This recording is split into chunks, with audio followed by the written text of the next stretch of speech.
हरिः ओम् श्री गुरुभ्यो नमः। हरिः ओम्। ॐ शन्नो मित्र शं वरुणः शन्नो भवत्वर्यमा शन्न इन्द्रो बृहस्पतिः शन्नो विष्णुरुक्रमः।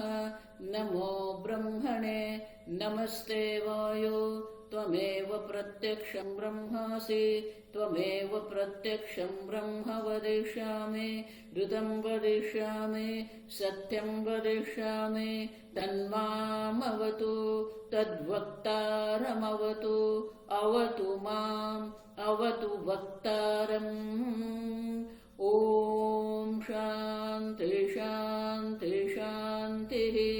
ॐ सहना भवतु सहनौ भुनक्तु सह वीर्यं करवावहै तेजस्विनावधीतमस्तु मा विद्विषावहै।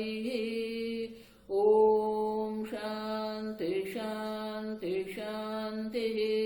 सदाशिवसमारम्भाम् शङ्कराचार्यमध्यमाम् अस्मदाचार्यपर्यन्ताम् वन्दे गुरुपरम्पराम्। श्रुतिस्मृतिपुराणानाम् आलयं करुणालयं नमामि भगवत्पादं शङ्करं लोकशङ्करं शङ्करं शङ्कराचार्यं केशवं बादरायणं सूत्रभाष्यकृतौ वन्दे भगवन्तौ पुनः पुनः। ईश्वरो गुरुरात्मेति मूर्तिभेदविभागिने व्योमवद्व्याप्तदेहाय दक्षिणामूर्तये नमः। निधये सर्वविद्यानां विशदे भवरोगिणां गुरवे सर्वलोकानां दक्षिणामूर्तये नमः। ॐ नमः प्रणवार्थाय शुद्धज्ञानैकमूर्तये निर्मलाय प्रशान्ताय दक्षिणामूर्तये नमः। ॐ नमः श्रीशङ्करानन्द गुरुपादाम्बुजन्मने सविलासमहामोह ग्राह ग्रासैककर्मणे।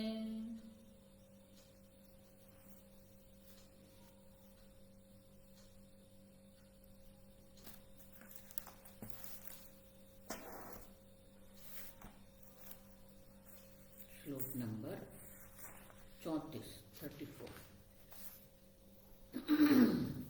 सोऽस्यायमात्मा पुण्येभ्यः कर्मभ्यः प्रतिधीयते सोऽस्यायमात्मा पुण्येभ्यः कर्मभ्यः प्रतिधीयते। अथस्येतर आत्मायं कृतकृत्यः प्रमीयते।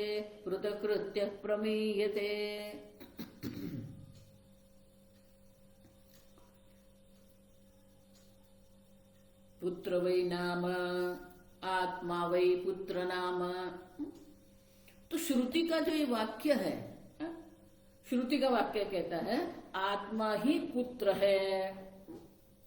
तो उनका विश्लेषण करते हुए कहते हैं कि वो ऐतरेय उपनिषद में जो चर्चा की है, आप देखो तो वहां क्या कहा है। पुरुषेह वा अयमादितः गर्भः भवतीति प्रकरणादौ पुरुषे देहे गर्भत्वेन उक्तः। तो मनुष्य का जब जन्म होता है तो पहले क्या होता है, तो बोले कि पहले आदितः गर्भः भवति। गर्भ माने वीर्य।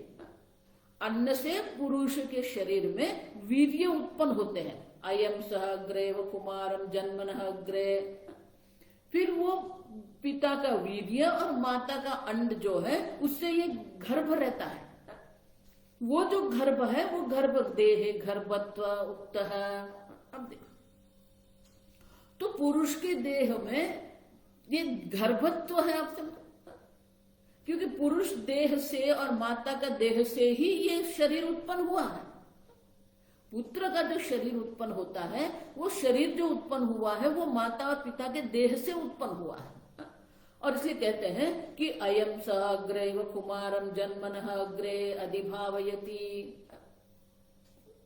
तो उनका जब जन्म होता है, जन्मनः अग्रे, जन्म के पहले जो ये बालक जो है उनका जो गर्भ में निवास होता है अधिभावयति इत्यत्रित शयन पालनीय तया उक्तः पुत्र रूपः आत्मा पुण्यभ्यः कर्मभ्यः।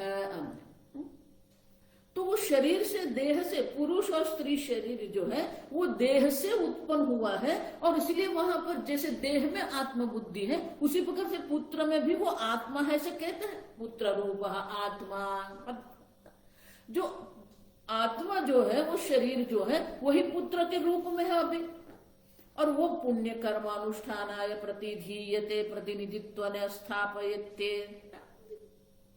और पिता के लिए जो पुण्य कर्म वो करता है, पुण्यभ्यः कर्मभ्यः। देखो, माता पिता के नाम पर हम लोग दान करते हैं, गोदान करते हैं, भूमि दान करते हैं, अब देखो अन्य क्षेत्र में दान करते हैं।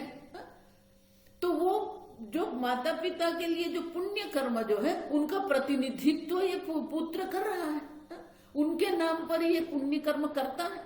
प्रतिनिधित्व ने अस्थाप्यते पित्रा इति शेषः, और इसीलिए पिता स्वयं पिता के द्वारा ही उनको प्रतिनिधित्व के रूप में उनकी स्थापना करते हैं। अथ अनंतरमस्य पितुः अयं प्रत्यक्षेण परिदृश्यमा इतरः पुत्रादन्यः जरसाग्रस्तः पितुरूपः। अब वही पिता जो है जो पुण्य कर्म के लिए अपने पुत्र को प्रतिनिधि के रूप में वो स्थापित करता है, वही पुत्र जो है। आप देखा, अब जब वही माता या पिता जो है वो जब वृद्धावस्था प्राप्त करते हैं, पितुः प्रत्यक्षेण परिदृश्यमानः इतरः पुत्रादन्यः। लेकिन ये जो पिता जो है वो तो पुत्र से तो अन्य है ना। आप देखो, पुत्र से अन्य जो पिता है जरसाग्रस्त, वो वृद्धावस्था से ग्रस्त भी होते हैं। उतना ही नहीं, पितृरूप आत्मा स्वयं कृत कृत्य अनुष्ठित कृत्य जाता सन प्रमीयते म्रियते इत्यर्थः। फिर वही पिता जो वृद्धावस्था में वृद्धावस्थाग्रस्त जो है उनका मृत्यु भी होता है। अब उनकी मृत्यु जब होती है, लेकिन पुत्र तो यहाँ पर है, आप समझो। और इसीलिए भले वो कहते हैं कि आत्मा वही पुत्र नाम, लेकिन वो जो पिता जो है वो पिता के भी तो मृत्यु होती है जब उनसे अन्य है। आप देखो, इतरः अथस्य इतरः आत्मायम, पुत्र से भिन्न ये आत्मा है।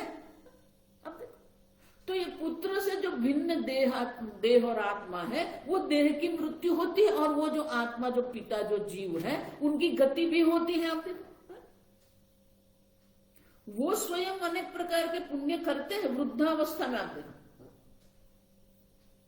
और पिता बनने का जो उनको गौरव है, पुत्र में जो प्रतिनिधित्व जो कर्म के लिए करते हैं, लेकिन वही पिता जो है उनका भी मृत्यु होता है। अब जब उनकी मृत्यु हो जाती है, उनका अर्थ क्या हुआ कि पुण्य करते हुए भी पुत्र पिता के नाम पे पुण्य करते हैं, लेकिन मृत्यु से तो वो नहीं उनको एक कर सकते। अब देखो, मृत्यु से तो मुक्ति उनकी नहीं होती, आप समझो। और इसीलिए उनको भी मृत्यु होती है। अब जब पिता की मृत्यु हो जाती है, लेकिन पिता से अन्य पुत्र तो यहाँ पर है ये लोक में, और इसीलिए ये आत्मा शब्द का जो प्रयोग करते हैं पुत्र के लिए वो गौण रूप में है, मुख्य रूप में नहीं है, मुख्य आत्मा के रूप में नहीं है, लेकिन पुण्य कर्म के प्रतिनिधित्व के रूप में वो कहते हैं, आप समझो। और इसीलिए प्रतिनिधि के रूप में जो कह रहे हैं वो सत्य है, वो हमें भी मंजूर है। आप देखो, पुत्र जो है वो पिता के लिए कर्म करते हैं, और इसलिए कहते हैं कि वो पुत्र रहित ही परलोक में जाते भी हैं। अगले श्लोक में कहते हैं, सत्यप्यात्मनि लोकस्ति सत्यप्यात्मनि लोकोस्ति ना पुत्रस्य त एव हि ना पुत्रस्य अत एव हि अनुशिष्टं पुत्रमेव अनुशिष्टं पुत्रमेव लोक्यमाहुर्मनीषिणः लोक्यमाहुर्मनीषिणः सत्य अपि आत्मनि लोकः अस्ति। और इस प्रकार से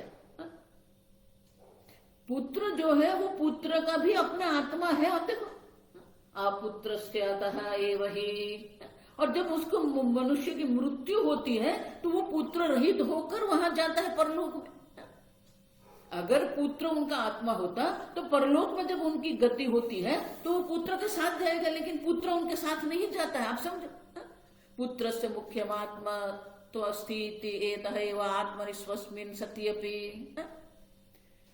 जिस प्रकार से पिता का मुख्य आत्मा है उसी प्रकार से पुत्र का भी मुख्य आत्मा है। आप समझो, वो भी अपना एक, स्वामी जी इसलिए कहते थे कि पुत्र पुत्री जो है वो भी एक स्वतंत्र व्यक्ति है, उनका भी एक स्वतंत्र व्यक्तित्व है। आप समझो, और इसलिए कहते हैं कि आत्मलोकः अस्ति न पुत्रस्य एव हि। लेकिन यहाँ हमारे शास्त्र में कहते हैं जिसको पुत्र नहीं है उनको पितृलोक की, ऊर्ध्वलोक की प्राप्ति नहीं होती है, क्योंकि पुत्र के द्वारा ही वे उनको परलोक की, पुण्य लोक की प्राप्ति होती है। अनुशिष्टम पुत्रमेव लोक्यमाहुर मनीषिणः। तो वेद में मंत्र है अनुशिष्टम पुत्रम लोक्यमाहुः। जो पुत्र ये अनुष्ठान करता है, मनीषिणः आहु माने की जो शास्त्र के ज्ञाता है, विद्वान जन जो है वो ऐसे कहते हैं अनुशिष्टम पुत्रमेव। वो पुत्र को भी अनुशिष्टम माने की वो पुत्र को भी अनुसरण कराता कि मैंने ये वेद का अध्ययन किया है, अब तू भी ये वेद मंत्र का अनुष्ठान कर। क्यों? क्योंकि जो पुत्र ये वेद अनुष्ठान करता है, माता पिता के लिए पुण्य कर्म करते हैं, वही पुत्र परलोक का साधन बन सकता है। अगर पुत्र ही पुण्य कर्म नहीं करेगा तो वो पिता के लिए कभी भी पुण्य लोक का साधन नहीं बनता है। और इसलिए कहते हैं अनुशिष्टम पुत्रमेव लोक्यमाहुः। जो अनुशिष्ट माने की जो पुण्य कर्म करने वाला जो है, शास्त्रोक्त कर्म के द्वारा जो पिता के लिए पुण्य कर्म कर रहा है, वो ही पिता के लिए लोक्य माने की परलोक की सिद्धि के लिए। तो इसीलिए पुत्र जो है वो पुण्य लोक की सिद्धि के लिए आवश्यक है, और इसीलिए पुत्र को आत्मा के रूप में कहते हैं, मुख्य रूप में नहीं, गौण रूप में कहते हैं। आप समझो, क्योंकि पुत्र शब्द का अर्थ भी क्या है? पुम नाम नरकस्य। आप देखो, जो पुम नाम के नरक से पिता को त्रायते, पिता की रक्षा जो करता है, माता पिता की रक्षा, वो नरक से माता पिता की रक्षा करने वाला है, उसे पुत्र कहते हैं। और इसीलिए जो शास्त्र के जानकार जो है वो स्वयं कहते त्वम ब्रह्मा। आप देखो, और पिता स्वयं पुत्र को भी कहते हैं मैंने वेद का अध्ययन किया है, अब तू भी वेद का अध्ययन कर। माने कि तू भी शास्त्रोक्त रूप से अपना जीवन व्यतीत कर, और वो जब पुण्य कर्म करता है वो पुत्र जो है वो पिता के लिए परलोक की, ऊर्ध्वलोक की प्राप्ति का साधन बन सकता है। अब और इसीलिए परलोक का जो सुख माता पिता को प्राप्त होता है वो पुत्र के द्वारा होता है। और इसीलिए आगे के श्लोक में कहते हैं इदानीम ऐहिक सुखस्य अपि पुत्र हेतुकत्वं प्रतिपादनम परम। परलोक के सुख की प्राप्ति के लिए पुत्र है, उसी प्रकार से ऐहिक इस लोक में भी जो माता पिता को सुख की प्राप्ति होती है, सोयम मनुष्य लोक पुत्र नैव जय्यः। बृहद उपनिषद का यह मंत्र है, सहायम मनुष्य लोक पुत्रेण एव जय्यः नान्येन कर्मणा। तो इस लोक में भी जो हमें सुख की प्राप्ति, इस लोक में जो लोक पर विजय, जो मनुष्य लोक पर जो हम विजय प्राप्त करते हैं, माने कि मनुष्य लोक में हमें जो सुख की प्राप्ति होती है पुत्रेण, पुत्र के द्वारा ही होती है।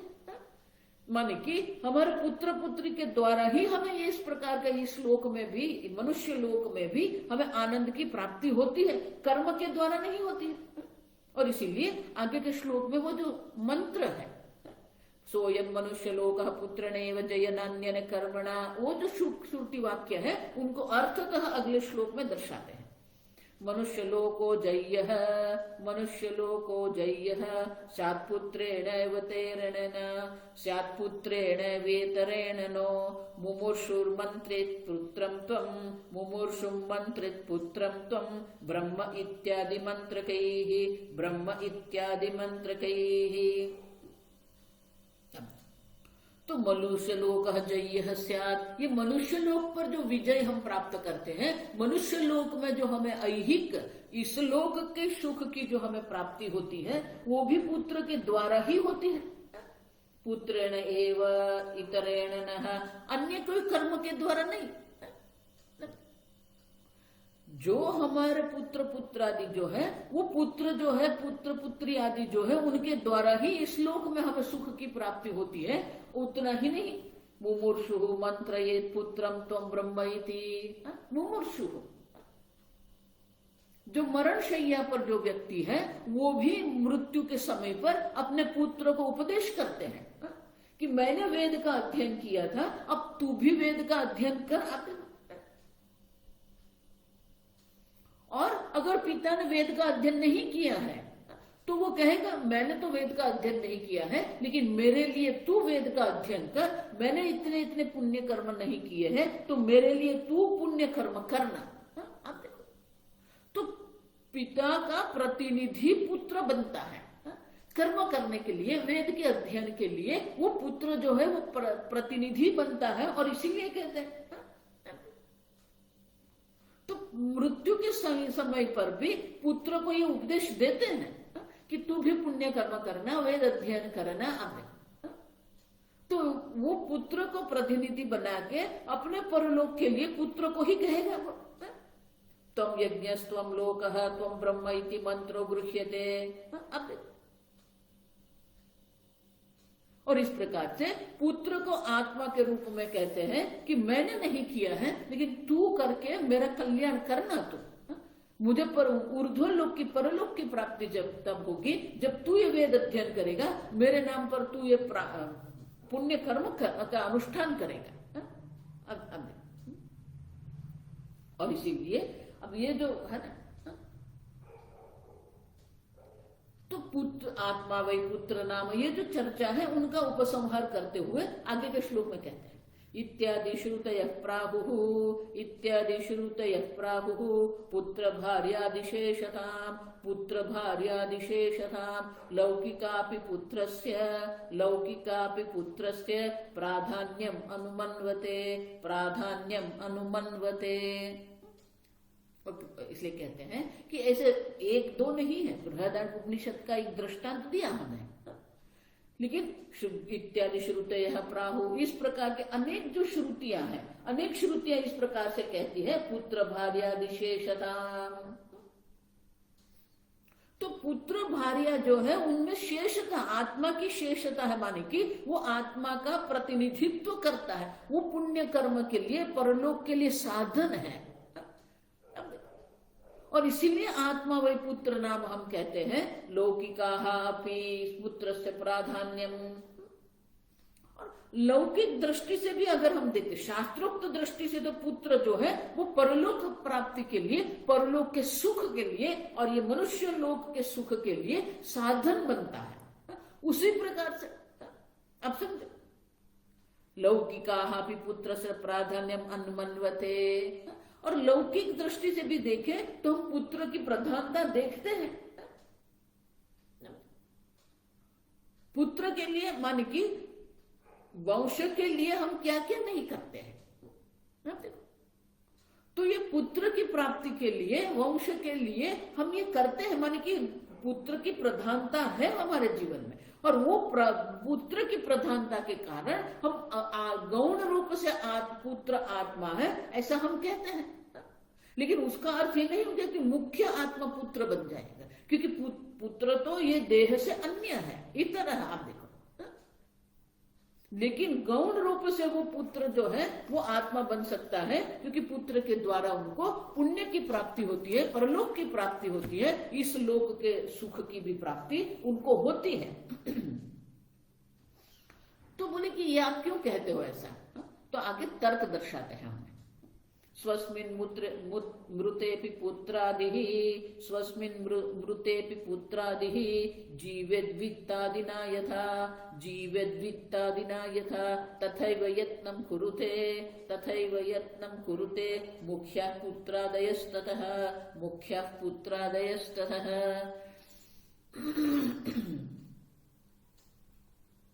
स्वस्मिन् मृतेपि पुत्रादिः जीवेद्वित्तादिना यथा। अब वो उनके स्वयं की मृत्यु हो गई, लेकिन वित्तादिना जो धन जो है, अब तो जो धन का उपार्जन उसने किया है, भूमि आदि का उपार्जन किया है, उनके द्वारा वित्तेन, आप देखो, वित्तेना दिना यथा जीवेत। पिता जो है पुत्र के लिए धन संपत्ति रख के जाते हैं, तो वो संपत्ति के रूप में भी पिता वहां है। आप समझो, हम कहते हैं ना कि माता पिता के आशीर्वाद से ये प्राप्त हुआ है। तो इसलिए कहते हैं कि वित्त के रूप में, संपत्ति के रूप में, भूमि के रूप में वो स्वयं मृत्यु उनकी हो जाती है, लेकिन वो स्वयं जो है अपना पुत्र के लिए संपत्ति के रूप में वो जीवित रहते हैं। हम देखो, तथैव यत्नम कुरुते, और उसी प्रकार से तो सब लोग प्रयत्न करते हैं, अपने लिए भी कर रहे हैं और अपने पुत्र के लिए भी कर रहे हैं। तो माने कि अपने द्वारा किया उपार्जित जो धन आदि है वो किसके लिए कर रहे हैं? पुत्र के लिए कर रहे हैं। तो पुत्र में आत्मबुद्धि करके वो पुत्र के लिए सब कुछ करते हैं कि पुत्र प्रसन्न रहेगा तो मैं प्रसन्न रहूंगा। आप देखो, तो ये गौण वृत्ति से पुत्र के लिए वित्त आदि छोड़ भी जाते हैं और वो ऐसा प्रयत्न भी करते हैं। देखो, इसलिए कई बार हम भारत में ऐसे कहते हैं कि ये व्यक्ति 7 पीढ़ी के लिए रख के गया, तो माने कि वो संपत्ति के रूप में जीवित है। मुख्य पुत्र, और इसीलिए ये पुत्र पत्नी आदि जो है वो भी मुख्य रूप में है, क्योंकि उनके प्रसन्न रहने से मैं प्रसन्न रहूंगा। तो हमने उनके ऊपर ही हमारे सुख को रख दिया है। और इसलिए कहते हैं कि उसमें जो आत्मबुद्धि जो है, पुत्र, देखो द्रोणाचार्य भी क्या थे? पुत्रे नष्टे अहम नष्ट, पुत्रे पुष्टे अहम पुष्ट। तो पुत्र में, पत्नी में, घर में हम लोग क्या करते हैं? हमारे सुख को रख देते हैं, आनंद को रखते हैं, और हम सोचते हैं कि वो उसी के कारण हम आनंदित रहेंगे, उसके कारण ही हमें ऊर्ध्वलोक की प्राप्ति होगी। और इस प्रकार से उसमें आत्मबुद्धि हम करते हैं, लेकिन वो आत्मबुद्धि जो है वो गौण दृष्टि से, मुख्य दृष्टि से नहीं, आप समझो। और इसलिए कहते हैं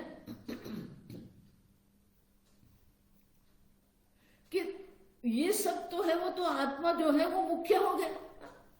तो बोले कि सही में वो मुख्य आत्मा नहीं, आप समझो, मुख्यादय ततः, क्योंकि वित्त भी जो करता है, देखो आजकल भी यही है, माता पिता जो भी कुछ करते हैं किसके लिए करते हैं? पुत्रादि के लिए करते हैं। तो अगर पुत्रादि के लिए ही अपना जीवन समर्पित करते हैं, अपना कर्म, अपना धन, अपनी संपत्ति वो पुत्रादि को समर्पित करते हैं, तो बोले कि वो मुख्य आत्मा हो गया कि नहीं? उनके लिए तो सब आत्मा ही कहते ना, आत्मना कामाय सर्वम प्रियम भवति। तो यहां पर भी अपने प्रसन्नता के लिए वो पुत्रादि के लिए कर रहे हैं, तो वो मुख्य आत्मा बन गया क्या? आप देखा, तो बोले कि मुख्य आत्मा दिखता है, सही में मुख्य आत्मा नहीं। आप समझो, भले पुत्र भार्य आदि के लिए सब प्रयत्न करता, अपना संपूर्ण जीवन उनके लिए ही वो समर्पित करता है, फिर भी वो लोग मुख्य आत्मा नहीं है। आप देखो, वाक्य यहाँ है ना, मुख्य पुत्र आ जाता, इसके आता था माने इसके कारण ये भी पुत्रादि भी मुख्य आत्मा हो गए। अगर आप ऐसा कहते हैं तो ऐसा संभव नहीं है, क्योंकि वो पुत्र से अन्य है। आप देखो, ये लोग को छोड़ के जब जाते हैं तो पुत्र रहित वो जाता है। अगर पुत्र आत्मा होता तो उनके साथ पुत्र भी जाता। और इसलिए आगे के श्लोक में समझाते हैं कि वो मुख्य आत्मा दिखते हैं, लेकिन मुख्य आत्मा नहीं है। आगे के श्लोक, बाढ़मेतावतानात्मा, बाढ़मेतावतानात्मा, शेषो भवति कस्यचित्, शेषो भवति कस्यचित्, गौण मिथ्या मुख्य भेदैः, गौण मिथ्या मुख्य भेदैः, आत्मायं भवति त्रिधा, आत्मायं भवति त्रिधा। बाढ़म माने ठीक है, आप जो कह रहे हैं कि संपूर्ण जीवन उसने अपने पुत्र भार्य आदि के लिए समर्पित किया है, और इसलिए आप उसको मुख्य कहने का प्रयत्न कर रहे हैं, लेकिन वो ठीक नहीं है। आप देखो क्यों, न आत्मा शेषः भवति कस्यचित्, भले हमें वो मुख्य दिखते हैं, लेकिन सही में वो मुख्य नहीं। आप समझो कि वो शेष रूप है। शेष माने कि साधन है। पुत्र जो है वो इस लोक परलोक, पुत्र माने आदि में आ जाएगा, पुत्र स्त्री सब आ जाता है। तो पुत्रादि जो है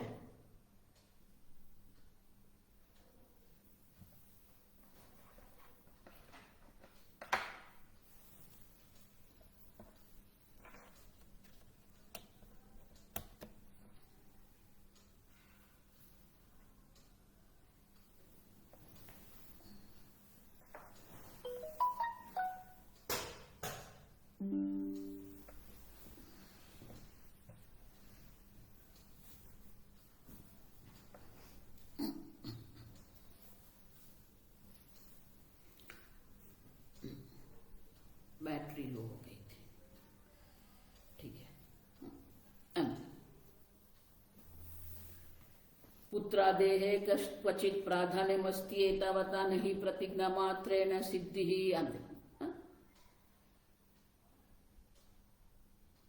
तो बोले कि जहां जहां पर भी यत्र यत्र व्यवहार यस्य आत्मत्वं विवक्ष्यते, जहां जहां पर भी व्यवहार में हम उनका आत्मत्व के रूप में हम उसका निर्देश करते हैं, तस्य तस्य तत्र प्राधान्य दर्शन उपायात। आप देखो, तो वो उनकी प्रधानता, हमारे जीवन में पुत्र की क्या प्रधानता है, वो प्रधानता दर्शाने के लिए हम आत्मा शब्द का प्रयोग करते हैं, लेकिन उनका अर्थ नहीं कि वो मुख्य आत्मा बन जाएगा। आप क्यों, मुख्य आत्मा जो है वो अलग है, जो स्वतः सिद्ध स्वप्रकाश चैतन्य स्वरूप आत्मा जो है वो अलग है। और इसलिए कहते हैं कि संबंध की दृष्टि से, सुख की दृष्टि से, हम पुण्य कर्म की दृष्टि से हम पुत्र में आत्मा भाव करते हैं, उनका प्राधान्य भी हम दर्शाते हैं। और इसीलिए ये जो प्राधान्य हम पुत्र दर्शाते हैं आत्मत्व का, आत्मा रूप का, तो बोले कि ये आत्मा भी जो है वो तीन प्रकार से उनका आत्मा का निरूपण हो सकता है कि त्रिधा भवती। आप देखो, गौण मिथ्या अमुख्य भेद ही, गौण रूप से भी आत्मा हो सकता है, मिथ्या रूप से भी आत्मा हो सकता है, और अमुख्य भेद ही, मुख्य आत्मा, मिथ्यात्मा, मुख्य आत्मा। तो आत्मा में भी ये तीन भेद हो सकते हैं। हम जो आत्मा की प्रधानता से, ये पुत्र आदि में हम आत्मा बुद्धि जो हम कहते हैं, उसमें तीन प्रकार से हो सकता है, गौण भी हो सकता है, मिथ्या भी हो सकता है, और मुख्य आत्मा भी हो सकता है। तो इसलिए कहते हैं कि जो आत्मा जो हमारा है, हम तीन प्रकार से उनके, आप समझो, आत्मा तीन नहीं बन जाता है, तीन प्रकार से हम आत्मा की चर्चा करते हैं। हम अपने आत्मा के बारे में जो कहते हैं वो तीन प्रकार से हम कहते हैं। तो गौण रूप से, गौण मानी गुण के आधार पर, गौण जो है, गुण शब्द से गौण बना है, गुण के आधार पर हम उनको ये गौण आत्मा कहेंगे। फिर मिथ्या दृष्टि से भी कहेंगे, मानी अध्यारोप करते हैं हम। और मुख्य आत्मा भी है जो स्वतः सिद्ध स्वप्रकाश चैतन्य आत्मा है। तो इस प्रकार से तीन प्रकार के हैं। तो बोले गौण आत्मा क्या है? अब देखो, पुत्रादि में जो हम गौण आत्मत्व करते हैं ना, पुत्रादेः गौणात्मत्व प्रदर्शन लोके गौण प्रयोग उदाहरति। तो ये गौण प्रयोग जो हम करते हैं वो गौण प्रयोग का दृष्टांत हमें देते हैं। आगे का देवदत्त सुसिंहो सिंहोयम देवदत्तस्तु सिंहोयम इत्यैक्यं गौणमेतयोः इत्यैकं गौणमेतयोः भेदस्य भासमानत्वात् भेदस्य भासमानत्वात् पुत्रादेरात्मता तथा पुत्रादेरात्मता तथा। तो दृष्टांत देते हैं, अयम देवदत्तः तु सिंहः, ये देवदत्त तो सिंह है। देखो, ये हमारे लौकिक व्यवहार की बात करते हैं, कुछ नया नहीं कह रहे हैं, आप समझना। हमारे लौकिक व्यवहार में ये होता है, मेरा बेटा सिंह है। आप देखो, तो ऐसा जब हम कहते हैं तो कई कौन सी दृष्टि से कहते हैं कि सही में वो सिंह है? नहीं, गौण में तयो हो, गुण की दृष्टि से ऐक्य जो है, इति ऐक्यम, देवदत्त सिंह है। ऐसे प्रकार से जब सिंह और देवदत्त का ऐक्य हम कहते हैं, वो ऐक्य किस दृष्टि से कहते हैं? हम गुण की दृष्टि से कहते हैं। जिस प्रकार से सिंह में पराक्रम होता है, सिंह निडर होता है, उसी प्रकार से मेरा पुत्र जो है वो भी निडर है। देवदत्त निडर है, देवदत्त पराक्रमी है। तो सिंह के जो गुण है वो देवदत्त में हमें दिखाई देते हैं, और इसीलिए हम कहते हैं कि देवदत्त सिंह है। तो वो गौण दृष्टि से आप समझो, देखो इसलिए गौण शब्द का सेकेंडरी नहीं होता। ये बहुत सारे लोग गौण का जो है ना सेकेंडरी का, सेकेंडरी नहीं, आप देखो गुण के आधार पर है। तो गुण सिंह के जिस प्रकार के गुण हैं उस प्रकार के गुण देवदत्त में हमें दिखते हैं, और इसीलिए हम कहते हैं देवदत्त सिंह यमिति। क्यों? वेद से भासमानत्वात्, क्योंकि वेद है सिंह और देवदत्त देवदत्त है। आप देखो जो भेद है वो तो स्पष्ट है। सिंह प्राणी है, चतुर्पाद है उनका, देवदत्त मनुष्य है, द्विपाद है आंध्र। तो बोले भेद तो स्पष्ट है। उसी प्रकार से पुत्र देह आत्मता तथा उसी प्रकार से अपने से भिन्न पुत्र है, आप समझो। इसलिए आगे मैंने कहा पुत्र भी एक स्वतंत्र व्यक्ति है, और वो भेद जो है वो भेद स्पष्ट है हमारे लिए। फिर भी हम पुत्र में आत्मता की बुद्धि करते हैं, किसके कारण? गौण रूप से करते हैं, आप समझो। तो बोले मिथ्यात्व क्या है, मिथ्या आत्मा क्या है? तो आगे के श्लोक में कहते हैं वेदोस्ति पंचकोशेषु, वेदोस्ति पंचकोशेषु साक्षिणो न तु भात्यसौ, साक्षिणो न तु भात्यसौ मिथ्यात्मतः अतः कोशानां, मिथ्यात्मतः कोशानां स्थाणश्चोरात्मता यथा, स्थाणश्चोरात्मता यथा। तो पुत्रादि में जो हम आत्मबुद्धि जो कर रहे हैं वो गौण रूप से करते हैं। बोले मिथ्यात्मा क्या है? तो आगे के श्लोक में कहते हैं मिथ्यात्मा क्या है? वेदोस्ति पंचकोशेषु साक्षिणः, साक्षी जो है साक्षिणः स्वरूपस्य आत्मनः गौणात्मनः पुत्रादेः कस्माद् वेद न भाति। ठीक है, चलो पुत्र और पिता दोनों भेद दिख रहा है, और दोनों में भेद दिख रहा है, और इसलिए हम स्वीकार कर सकते हैं, और इसलिए वो गौण आत्मा है, हम स्वीकार करेंगे। लेकिन ये पंचकोश जो है ना, पंचकोशेषु भेद अस्ति साक्षिण न तु भाति असौ।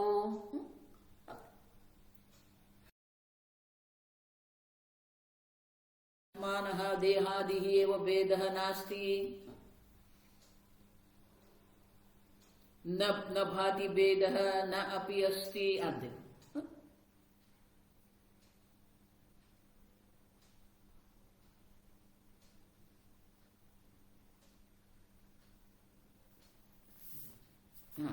वेदोस्ति पंचकोशेषु साक्षिणः।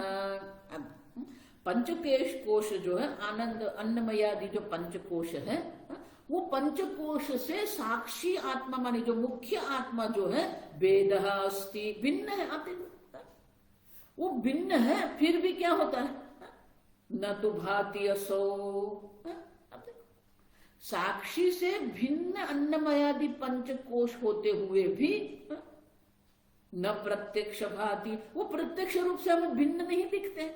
जिस प्रकार से सिंह और देवदत्त भिन्न दिखते हैं, जिस प्रकार से पुत्र और पिता भिन्न हमें दिखते हैं, उसी प्रकार से अन्नमयादि जो है वो आत्मा से भिन्न हमें नहीं दिखते हैं। और इसलिए कहते हैं कि भिन्न न दिखते हुए भी, आप देखो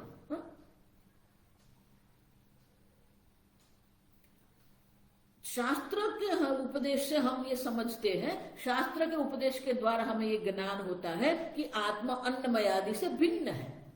हम देखो भले प्रत्यक्ष रूप से हमें अभी मैं देह हूं, मैं मन हूं, तो हमें एकता दिख रही है।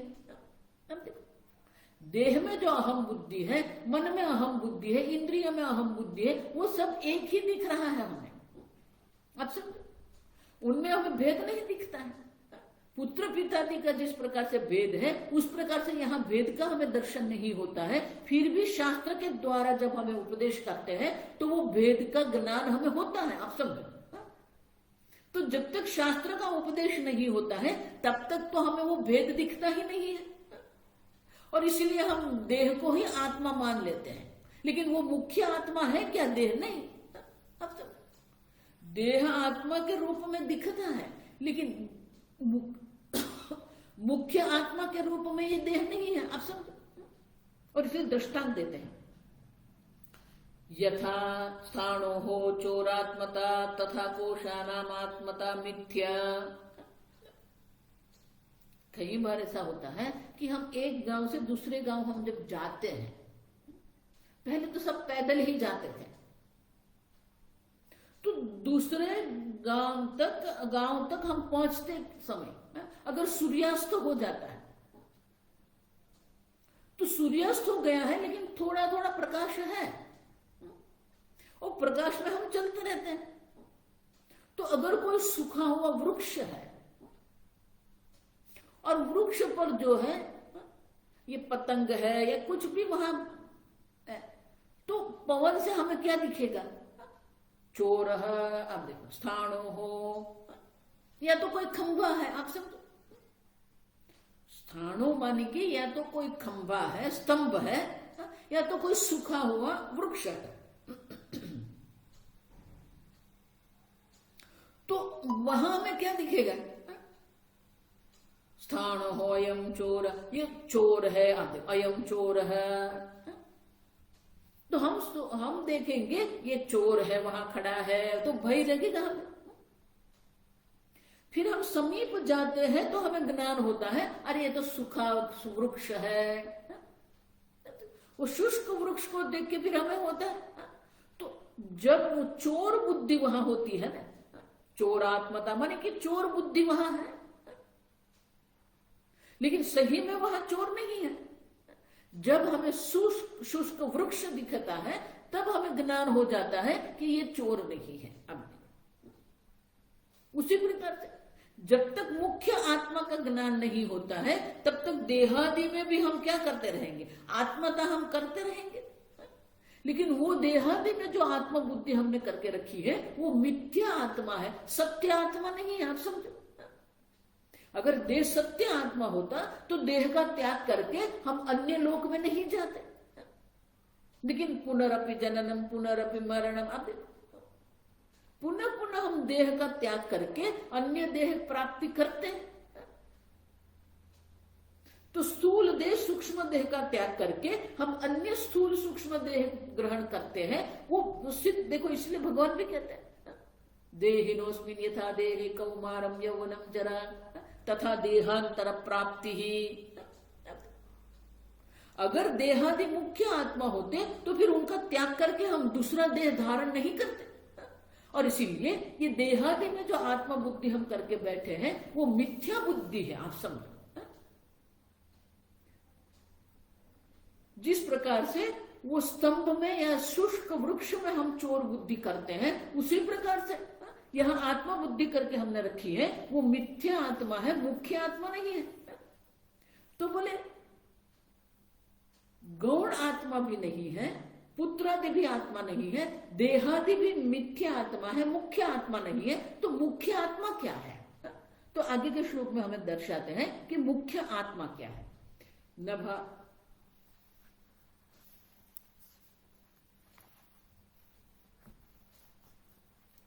नभाति भेदो नाप्यस्ति नभाति भेदो नाप्यस्ति साक्षिणो प्रतियोगिनः साक्षिणो प्रतियोगिनः सर्वान्तरत्वतस्यैव सर्वान्तरत्वतस्यैव मुख्यमात्मत्वमिष्यते मुख्यमात्मत्वमिष्यते।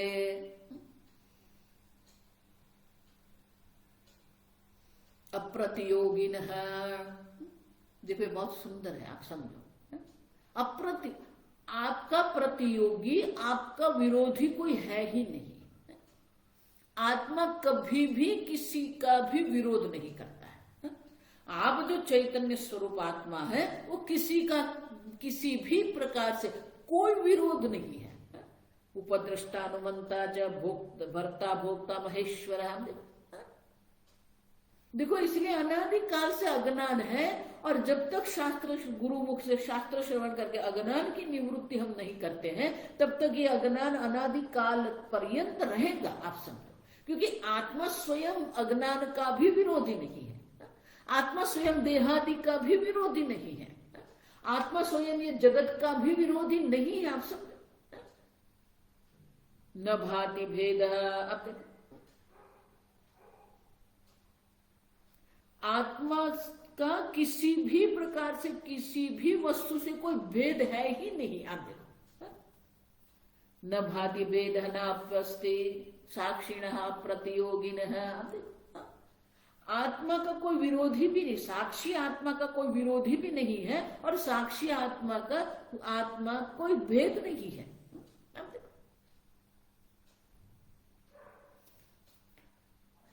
घट और मिट्टी, आप देखो, तो घट और मिट्टी दो जो है, तो मिट्टी कभी भी घड़े का विरोध नहीं कर रही है,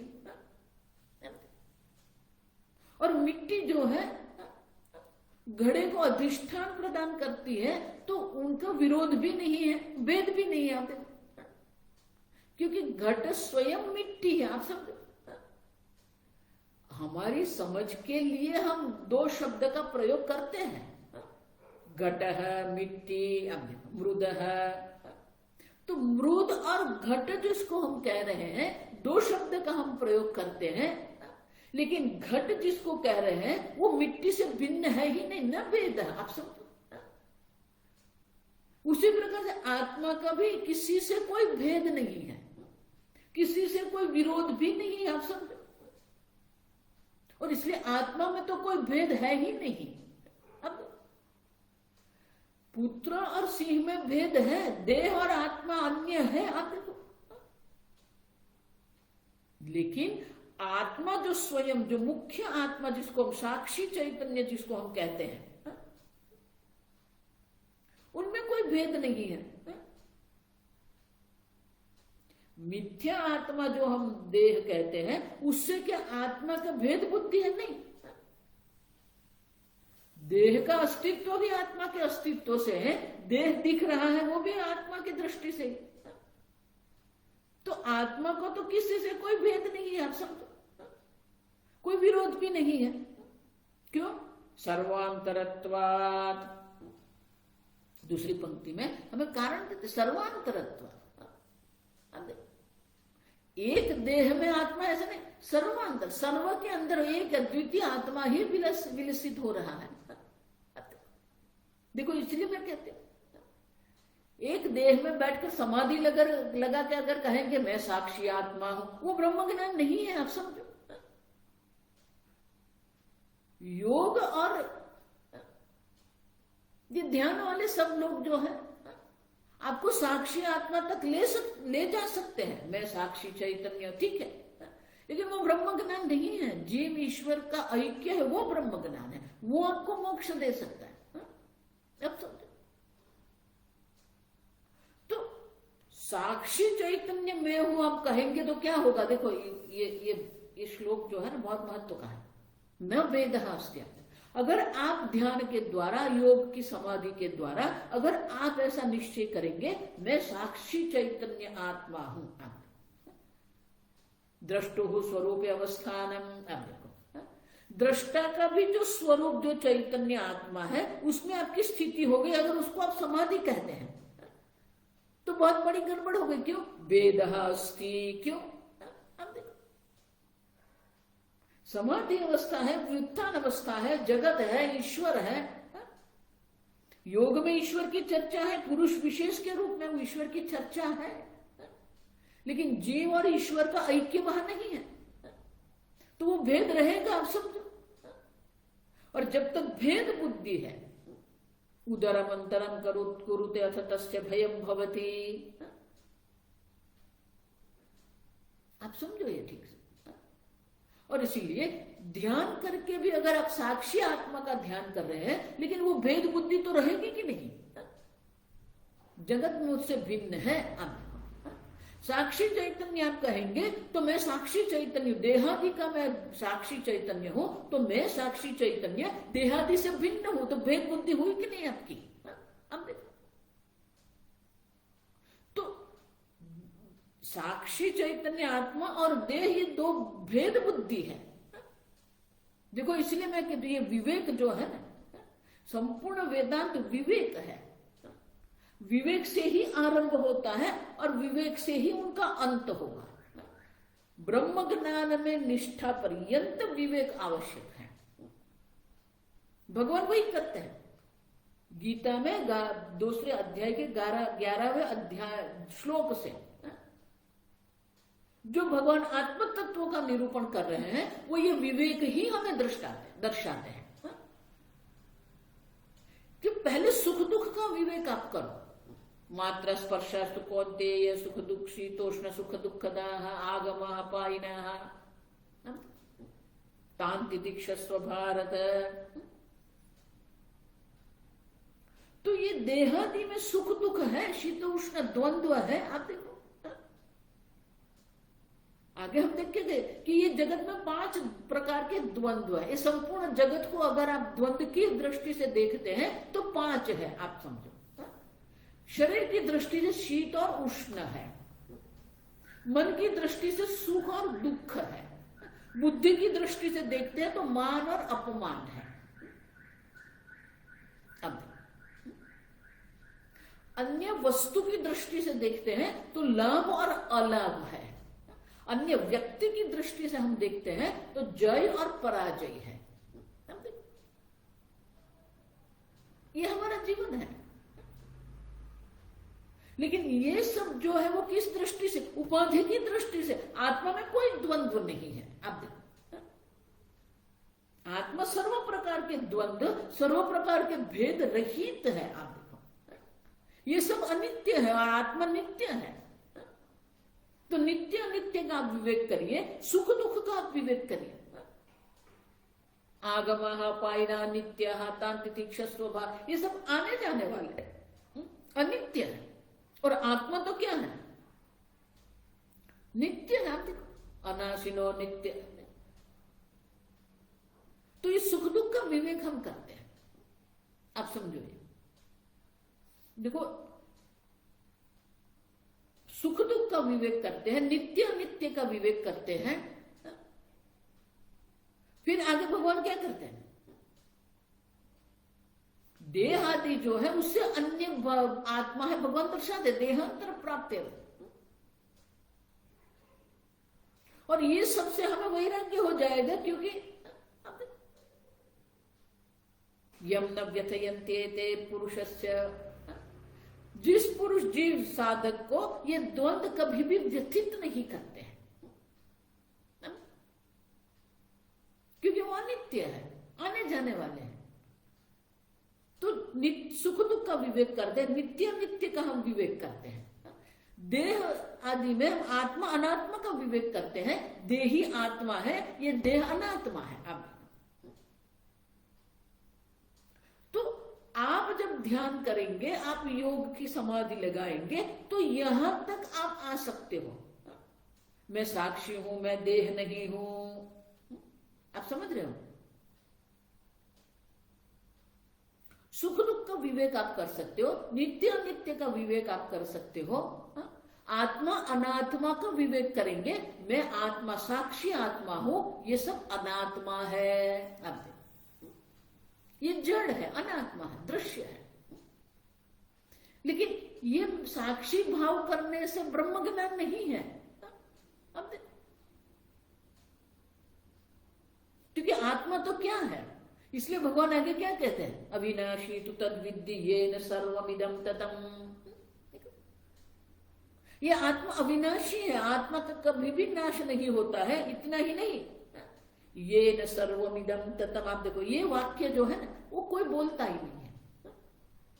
मैं साक्षी आत्मा नहीं हूं। आप समझो, इसलिए महाराज कहते थे, जो कहता है ना कि मैं एक अद्वितीय साक्षी आत्मा हूं, वो कच्चा वेदांती है। क्यों? क्योंकि भगवान क्या कहते हैं? येन सर्वमिदं ततम्, जिसके द्वारा ये संपूर्ण जगत व्याप्त है, वही शब्द यहां पर है सर्वांतर। आप देखो, सर्व के आत्मा के स्वरूप में वही आत्मा, आप एक देह में आत्मा रूप नहीं है, संपूर्ण जगत के आत्मा के रूप में है। सर्वभूतस्थमात्मानम सर्वभूतानि च आत्मनि। आप देखो, ये ब्रह्म ज्ञान है। सर्वभूतों में एक ही आत्मा है और आत्मा में ही सर्वभूत। ईक्षते योग युक्त आत्मा, वो जो दर्शन है ना, वो ब्रह्म ज्ञान है। ईश्वर भी कौन है? मया ततमिदं सर्वम जगद व्यक्त मूर्ति न मत्स्थानि सर्वभूतानि। तो ये सर्वांतर भाव जो है ना, वो ब्रह्म ज्ञान है। और इसलिए कहते हैं सर्वांतरत्वात् तस्यैव मुख्यमात्मा ईष्यते। ईष्यते माने ये स्वीकार्य है। मुख्य आत्मा के रूप में किसको हम स्वीकार करते हैं? जो सर्वव्यापी आत्मा है। गौण आत्मा या मिथ्या आत्मा की हम बात नहीं कर रहे हैं। हम जिस आत्मा की बात करते हैं, जो सबसे अधिक अत्यंत प्रिय, अति प्रिय जो आत्मा की हम बात कर रहे हैं, वो आत्मा जो है वो मिथ्या आत्मा भी नहीं है, गौण आत्मा भी नहीं है। वो मुख्य आत्मा जो है वो सर्वांतर है, सर्वव्यापी है। एक देह में बैठकर मैं आप ब्रह्म ज्ञानी नहीं, मैं ब्रह्म हूं नहीं है। और इसलिए कहते हैं सर्वांतरत्वात्। मिट्टी एक घड़े में नहीं है, सर्व घड़े जो है, सब घट में जो है मिट्टी ही मिट्टी है। उसी प्रकार से ये संपूर्ण जगत जिसको हम कहते हैं, संपूर्ण जगत में एक अद्वितीय आत्मा मात्र है। और इसलिए कहते हैं जो सर्वांतर जो है, जो संपूर्ण जगत का अधिष्ठान स्वरूप है, संपूर्ण जगत का जो प्रकाशक जो आत्मा जो है, वो मुख्य आत्मा है जो अति प्रिय है। मिथ्या आत्मा या गौण आत्मा है वो प्रिय नहीं है। वो प्रिय दिखते हैं, लेकिन सही में जो आत्मा जिसको प्रिय है, आत्मनस्तु कामाय सर्वम प्रियम भवति वाक्य में जो आत्मा शब्द है वो मुख्य आत्मा है, गौण आत्मा नहीं है। आप समझो, मिथ्या आत्मा भी नहीं है। जो अत्यंत प्रिय आपको है वो मुख्य आत्मा है, और जिसके लिए आप ये सब आपको लिए ये सब आपको प्रिय है। आप देखो, क्योंकि पुत्र आदि में तो भेद बुद्धि है, लेकिन आत्मा की दृष्टि से देखें तो कोई भेद है ही नहीं, सर्व एक ही आत्मा मात्र है। मिट्टी की दृष्टि से देखो तो मृत्तिकेत्येव सत्यम। आप देखो, ये छांदोग्य उपनिषद का वाक्य, मृत्तिकेत्येव सत्यम, एक मृत्यु का वही सत्य है। आप देखो, तो बाकी ये सब दिख रहे वो क्या है? वाचारंभणम विकारो नामधेयम, वाचारंभणम वागालंबनम। आपकी वाणी पर घट शब्द है। बाहर आप जब खोजने निकलते हैं तो आपको मिट्टी मिलती है, घट नहीं मिलता है। और इसीलिए ये घट आदि जो विकारी जो है वो मिथ्या है, और एक मिट्टी ही सत्य, उसी प्रकार से। और इसीलिए ये जो चौथा विवेक जो है ना, आप ठीक से समझोगे, सुख दुख का विवेक करेंगे, नित्य नित्य का विवेक करेंगे, आत्मा अनात्मा का विवेक करेंगे, लेकिन वहां भेद बुद्धि रहेगी। और जब तक भेद बुद्धि है तब तक ब्रह्म ज्ञान नहीं है। और अभेद बुद्धि तो कब होगी? सत्य मिथ्या का जब तक हम विवेक नहीं करेंगे, अभेद बुद्धि नहीं होगी। और इसीलिए भगवान कहते हैं कि आत्मा तो क्या है? सर्वव्यापी है, एक देह में आत्मा नहीं है। और वो जो सर्वव्यापी आत्मा जो है वो क्या है? सतः भावः न विद्यते, ना सतो विद्यते भावः, ना भावो विद्यते सतः। जो असत है, जो विकारी है, जो परिवर्तनशील है, उनका अपना कोई अस्तित्व है ही नहीं। और जो सत है उनका अभाव कभी भी नहीं होता। आगे हम देखेंगे, अपने अभाव का अनुभव आपको कभी भी नहीं होता है। अब सत्य आत्मा है और ये जगत जो है वो मिथ्या है। और इसीलिए जब तक हमें सत्य और मिथ्या का विवेक नहीं करेंगे तब तक ब्रह्म ज्ञान नहीं है। और वो जो सत्य है वो आत्मा है। आप देखो, तत्सत्यम स आत्मा श्वेत केतो तत्वमसि। आप देखो, वो जो सत्य है, जो सर्व का आत्मा, सर्वांतर है, वो आत्मा है, वो मुख्य आत्मा है। देहादि में है जो मिथ्या आत्मा है, पुत्रादि में है वो गौण आत्मा है। लेकिन जो सर्वव्यापी, सर्व में एक समान रूप से जो विलसित हो रहा है, सर्वभूतों में जो एक ही एक अद्वितीय आत्मा है, कोई भेद नहीं है। भेद रहित जो सत्य आत्मा है, वो जो है वो मुख्य आत्मा है। आप देखो, तो व्यवहार की दृष्टि से हम पुत्र को आत्मा कहेंगे, व्यवहार की दृष्टि से हम देहादि में आत्मबुद्धि करेंगे। लेकिन तत्व की दृष्टि से अगर हम विचार करते हैं, तत्व की दृष्टि से जब हम सत्य और मिथ्या का विवेक करते हैं, तो एक अद्वितीय आत्मा मात्र है। आप समझो, दूसरा है ही नहीं, अन्य है ही नहीं। आप देखो, जो है वो एक अद्वितीय मुख्य आत्मा है। और इसीलिए जो एक अद्वितीय सर्वांतर, सर्व में एक समान रूप से जो विलसित हो रहा है, वो आत्मा जो है वो मुख्य आत्मा है। आप देखो, और इसीलिए ये तीन प्रकार के आत्मा हम जो आपको कह रहे हैं, वो एक व्यवहार की दृष्टि से, हमारी समझ की दृष्टि से हम कहते हैं, लेकिन मुख्य आत्मा जिसको हम कहते हैं वो एक ही है। और ये तीन को जो है व्यवहार की दृष्टि से क्यों है, पुत्रादि या देहादि में जो आत्मा बुद्धि हमने करके रखी है, वो क्यों है और कैसे है, वो आगे के श्लोक में दर्शाते हैं, हम कल देखेंगे।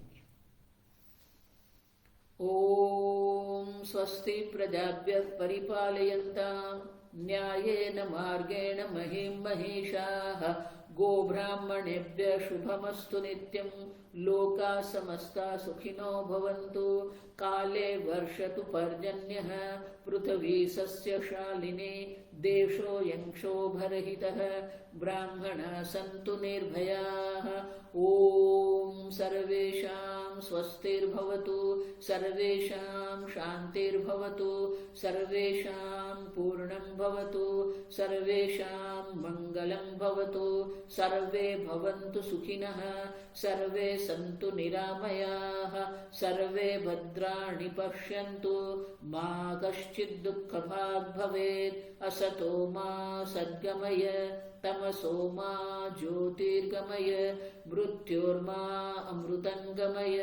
ओम पूर्णमदः पूर्णमिदं पूर्णात् पूर्णमुदच्यते पूर्णस्य पूर्णमादाय पूर्णमेवावशिष्यते।